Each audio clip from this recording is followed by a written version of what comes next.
the two things is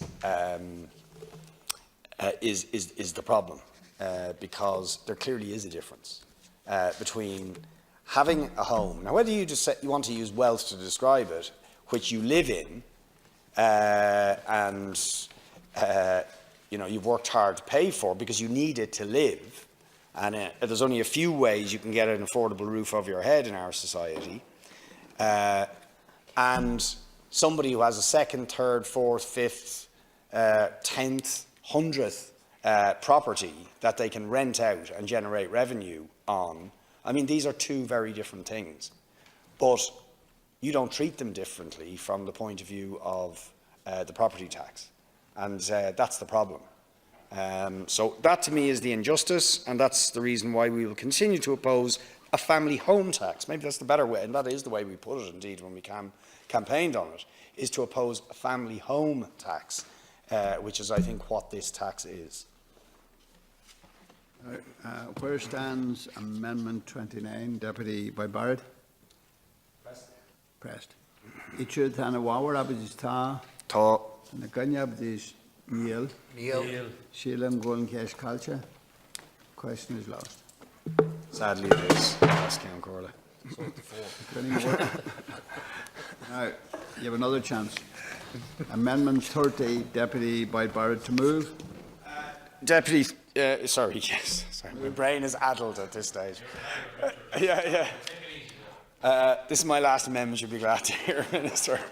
And this is one where we have a bit more common ground, you'll also be aware. And I want to start by genuinely thanking the Minister for engaging with me on the issue of the 481 tax relief for the film industry, and the extent to which it needs to and should, and is required to indeed, contribute to the creation of quality employment and training in the film industry, and to develop that industry. And as the Minister knows, and I want to thank his officials who are sitting there as well for engaging with us, and they have responded to some of the points that I have made, largely on behalf of those who have worked in the industry, many of them, most of them for many decades, who believe that while investment in creating employment and training and an industry in this country is a good thing, and that we should do more of it, that it hasn't actually had the desired effect that it should have, and that the employment and training hasn't been quality, even though that's what the intent of the relief is.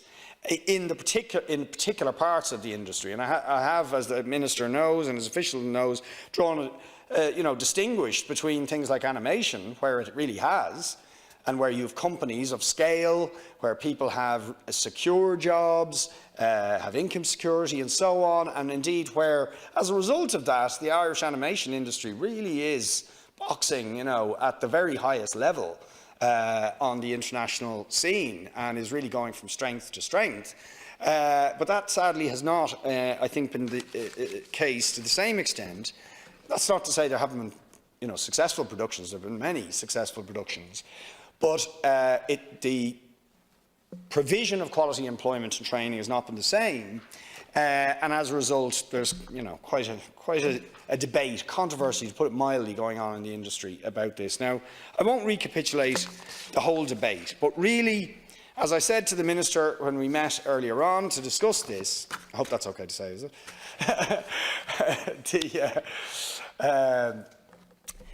The problem is that the film producer companies who apply for the relief are then denying that they are the employers.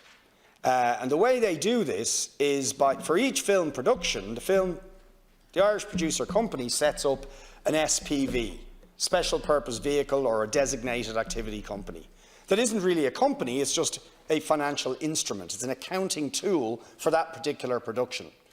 But when workers attempt to assert their rights as employees, the Irish producer company, who applied for the relief, which is conditional on the provision of employment and training, says to the employee, I'm not your employer. the SPV is your employer. The SPV only exists for the film, and then it's gone. And then the same producer company makes another film, sets up another SPV, but it's a different employer, even though it's the same employer. And then they make another film and set up another SPV, but it's a different employer, but actually it's the same employer. Okay? This is the problem. And it means that people who've worked on film after film after film for the same producer and the same recipient of 481 are not accumulating the rights that they have under law, particularly under the Fixed Term Workers Act, which is precisely designed by the European Union and enshrined in Irish law to ensure that this kind of thing doesn't happen.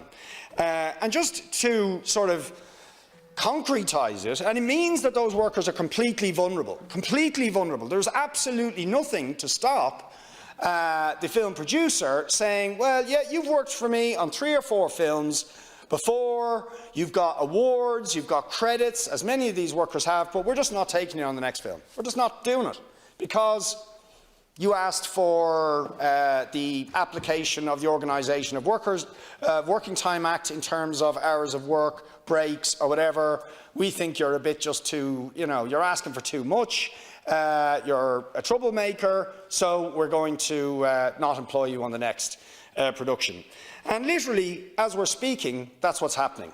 On RT News tonight, you will see, if you look at the entertainment section, reference to the sequel for Vikings being produced in Ashford, I think, County Wicklow.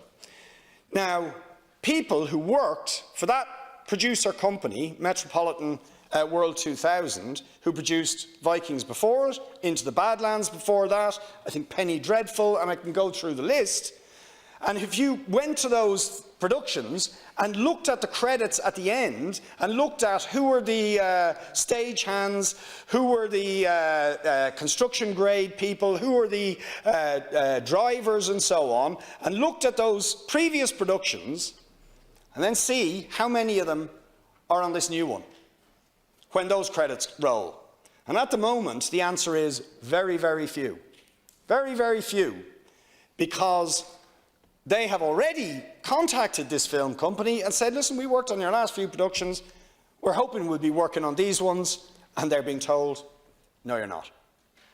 And it's so, coincidentally, some of those people, or their associates, are people who went to the joint Oireachtas Committee on Arts, Culture and Heritage discussing this issue about, I don't know, it's nearly 2 years ago now, where they made allegations about the failure of the producer companies to vindicate the rights of workers and fully apply the law in terms of bogus self-employment, in terms of Fixed Term Workers Act, in terms of other employment requirements. And it is many of those people are people associated with those people who now will not be allowed onto that production that is in the news tonight. And I don't think that's acceptable. I think that's not acceptable, and I have to say I've had a sympathetic ear from the Minister in this regard and from his officials, but I really hope that we will design the public support which we absolutely need in this industry in such a way that that cannot happen and that workers will not be displaced who ask for their legal rights. Thank you, Minister.